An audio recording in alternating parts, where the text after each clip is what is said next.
Muito bom dia, Deus abençoe a todos nós em Cristo Jesus. Nós estamos aqui nesta manhã com a meditação da Palavra de Deus e vamos começar com uma oração ao nosso Deus.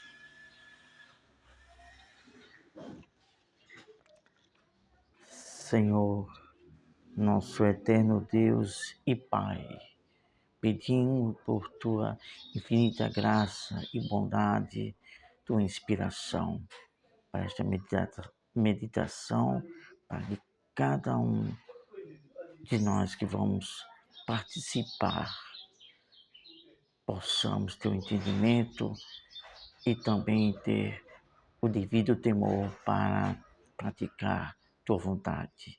Em nome de Jesus e para a Tua glória. Amém. Graças a Deus. Hoje, 20 de dezembro de 2025, estamos aqui neste canal, a Palavra Luz da Verdade, para trazer ensinamento da Palavra de Deus.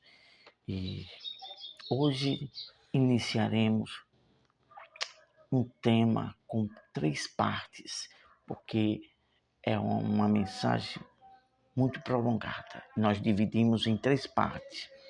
A primeira parte que vamos falar hoje, e o título do assunto é A Liberdade do Pensamento à Luz da Palavra de Deus. A liberdade do pensamento à luz da Palavra de Deus. Primeira parte, que nós intitulamos como reflexão sobre o tema. É a reflexão antes de começar o tema. Então, pense bem nisso. A liberdade de pensar. Nós temos que ter a nossa opinião própria no pensamento. Ninguém pode pensar em nosso lugar. Isso não é inteligente.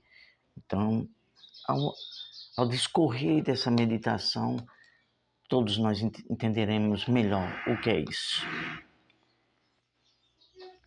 Nosso vizinho aqui está aqui com uma zoada aqui, mas vamos adiante. Isso faz parte do cotidiano da vida da gente. Nós estamos aqui nessa meditação e temos sido auxiliados por um amigo, uma coisa excelente que Deus permitiu em nossa vida, um amigo pastor Adonias, e ele tem nos auxiliado desde esses poucos dias que estamos aqui, na parte teológica, de sabermos bem como pregar a palavra de Deus com o sermão de uma maneira bem coerente.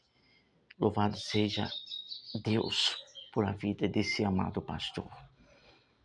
E escolhemos como título básico, o texto básico dessa reflexão sobre esse tema, o Evangelho de João, capítulo 5, versículo 39, que diz o seguinte: Examinai as Escrituras, porque julgais ter nelas a vida eterna, e são elas mesmas que testificam de mim. Que é o texto básico. Jesus se referia sobre isso porque estava falando ali às pessoas e alguns religiosos sobre o plano salvador. Ele estava falando que havia sido o enviado de Deus. E muitos não estavam entendendo. Por isso que ele disse, examinar as Escrituras. Por que Jesus disse isso? Porque desde o início de Gênesis, os profetas, os salmos, tudo se referia a este plano salvador que Jesus veio e estava ensinando ali. Aí ele fez esse alerta. Examinai as Escrituras, porque vocês vão ver, vão constatar que elas falam da salvação e do Salvador, para que vocês tenham a vida eterna. Vamos iniciar agora. O livre pensamento é essencial para uma fé autêntica e consciente. Se não houver um pensamento racional, como é que você vai ter uma fé autêntica? Não pode. Tem que ter seu próprio pensamento. Continuando. A fé na palavra de Deus, portanto, não deve nascer de dependência cega de líderes, instituições ou tradições humanas, mas de uma relação direta, sincera e crítica com as Escrituras. Você não pode se basear sua fé, aquilo que diz respeito à salvação, por outras pessoas.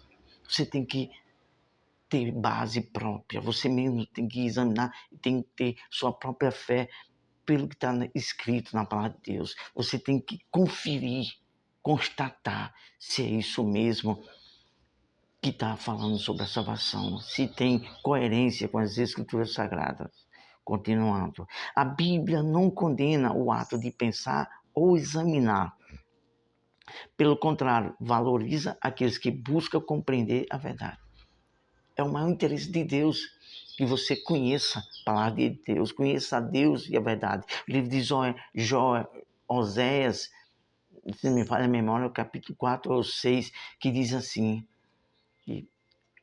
que nós devemos prosseguir em conhecer ao Senhor, assim como a alva.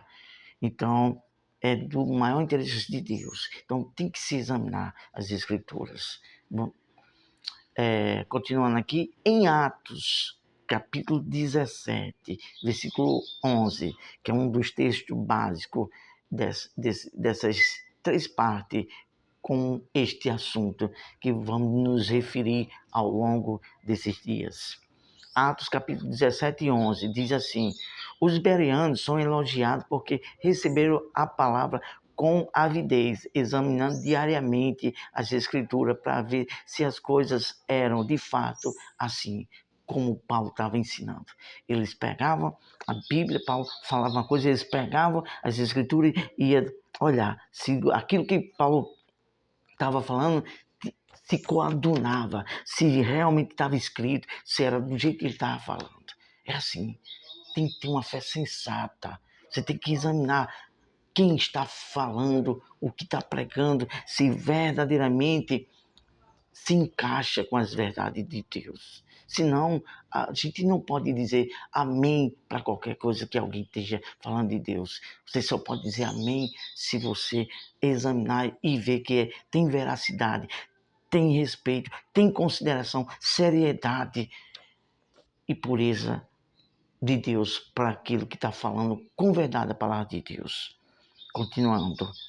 Esse texto mostra que nem mesmo o ensino apostólico deveria ser aceito sem reflexão. Você tem que refletir, você tem que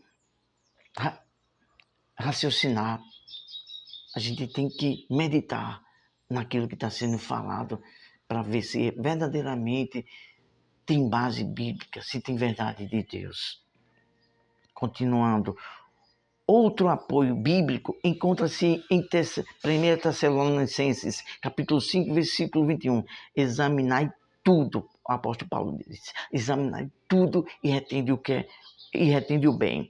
Esse versículo reforça a ideia de discernimento e autonomia espiritual. É você quem tem que discernir as verdades de Deus por você mesmo, pelo seu pensamento, e não você querer discernir por meio de pessoas que ensinam uma coisa e está dizendo que é aquilo. E você diz amém. Não, examine, olhe se está de acordo com a palavra de Deus. E se tiver, aí você diz amém. Mas se não, não diga amém por qualquer coisa não. Porque corre o risco de a pessoa tá sendo contraído com um certo fanatismo. Vamos continuar.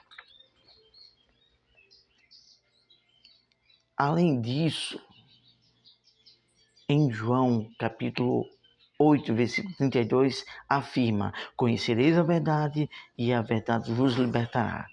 indicando que o conhecimento genuíno liberta da manipulação e da dependência de crenças impostas. Então, quando você conhece a verdade de Deus mesmo, outra pessoa que esteja ensinando o errado, querendo te manipular para fazer coisas que estão sendo ensinadas erradas, não vai conseguir. Mas por quê? Porque você está alicerçado com a verdade. Se vier falar uma coisa que está fora da palavra de Deus, quem é sensato, quem é sério pela verdade de Deus, vai combater e vai rejeitar. Não, isso aí não está escrito na palavra de Deus, não está coadunando com os ensinamentos de Deus. Então, lamento muito, mas eu não aceito o ensino da forma que está sendo ensinado errado. Alguém está te manipulando e a pessoa não tem o discernimento. É muito triste.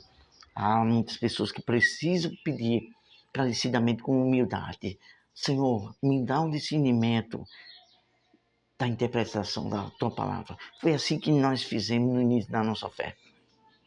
Com toda a alma, para a glória de Deus eu digo isso, com toda a minha alma. Eu tinha 17 para 19 anos, por aí, no início da minha fé. Uma das coisas que eu mais pedi a Deus quando eu estava lendo as epístolas de Paulo: meu Senhor, me dá o discernimento, a interpretação pelo teu espírito do que é a verdade, do sentido que o Senhor está dizendo aqui, para que eu venha entender e tenha uma fé segura, com o entendimento verdadeiro de Deus, do que é o sentido do que o Senhor quer falar na tua palavra. É assim. A gente tem que ter a sede e ter essa preocupação na mente, na alma, pelo discernimento da verdade de Deus.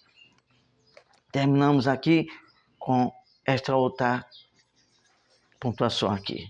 Assim, a fé cristã madura caminha lado a lado com o livre pensamento, o discernimento e a responsabilidade pessoal diante de Deus, permitindo que cada indivíduo creia não por imposição humana, mas por convicção própria. Então você não deve crer na palavra de Deus porque alguém, crê assim, é assim. Não. Da sua própria convicção, pelo que você leu e o Espírito Santo deu o discernimento, é dessa forma que você deve crer. Fechamos aqui a palavra de Deus e vamos orar a Deus, agradecendo a Deus por mais uma meditação da palavra de Deus. Amado Deus e Pai, o Senhor bem falou em certo momento, quando estava falando a verdade nua e crua. Muitos começaram a sair, porque muitos estavam ali preocupados pelos milagres e pelo pão, meu Deus. E quando o Senhor começou a falar a verdade nua e crua, começaram a sair. E o Senhor dirigiu aos discípulos: vós também quereis sair e ir embora? Mas Pedro, pelo Espírito Santo, disse: para onde iremos nós, se só tu tens a palavra de vida eterna? É desta forma, meu Deus, quando se há uma verdade nua e crua, as pessoas começam a se contrair, a recuar. Mas está escrito: aqueles que são de Deus ouvem a palavra de Deus e aceita. É isso que estamos precisando, meu Deus. Então, por tua palavra e pelo teu Espírito Santo, do que o Senhor fez fluir, por esse ensino maravilhoso, dirigido e orientado pelo teu servo que nos auxiliou. Que seja para a honra e a tua glória, meu Deus. Que muitas pessoas venham a tentar despertar a mente para ter opinião própria, pensamento, livre pensamento e discernimento para entender tua palavra e a tua verdade e ser liberto de ensinos errados e de manipulações. É isso que te oramos, em nome do Senhor Jesus te agradecemos. Amém. Amanhã, domingo, nós estaremos com a segunda parte, que vai ter o mesmo tema: a liberdade do pensamento à luz da palavra de Deus, que vai ter como o título, o início do tema, que vamos verdadeiramente começar a falar. Falamos tudo isso hoje para que amanhã entenda-se melhor o que Deus vai usar pelo que está escrito aqui nesse estudo, nesse ensinamento maravilhoso. Deus abençoe a todos, ótimo sábado e até lá.